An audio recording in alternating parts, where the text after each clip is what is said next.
Loneliness is a bodily function, like hunger. Hunger makes you pay attention to your physical needs. Loneliness makes you pay attention to your social needs. Your body cares about your social needs because millions of years ago it was a great indicator of how likely you were to survive. Natural selection rewarded our ancestors for collaboration and for forming connections with each other. Our brains grew and became more and more fine-tuned to recognize what others thought and felt and to form and sustain social bonds. Being social became part of our biology.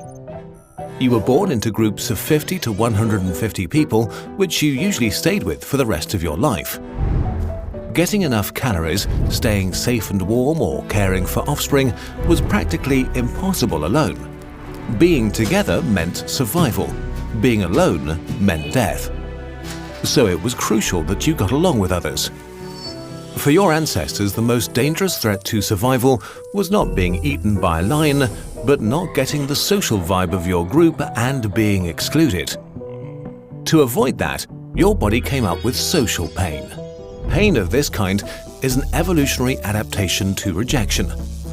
A sort of early warning system to make sure you stop behavior that would isolate you. Your ancestors who experienced rejection as more painful were more likely to change their behavior when they got rejected and thus stayed in the tribe, while those who did not got kicked out and most likely died.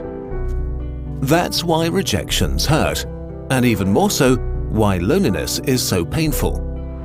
These mechanisms for keeping us connected worked great for most of our history until humans began building a new world for themselves. The loneliness epidemic we see today really only started in the late Renaissance. Western culture began to focus on the individual. Intellectuals moved away from the collectivism of the Middle Ages, while the young Protestant theology stressed individual responsibility. This trend accelerated during the Industrial Revolution. People left their villages and fields to enter factories.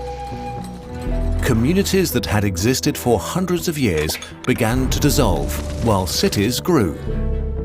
As our world rapidly became modern, this trend sped up more and more. Today, we move vast distances for new jobs, love and education, and leave our social net behind. We meet fewer people in person, and we meet them less often than in the past. In the US, the mean number of close friends dropped from 3 in 1985 to 2 in 2011. Most people stumble into chronic loneliness by accident. You reach adulthood and become busy with work, university, romance, kids, and Netflix. There's just not enough time. The most convenient and easy thing to sacrifice is time with friends. Until you wake up one day and realize that you feel isolated.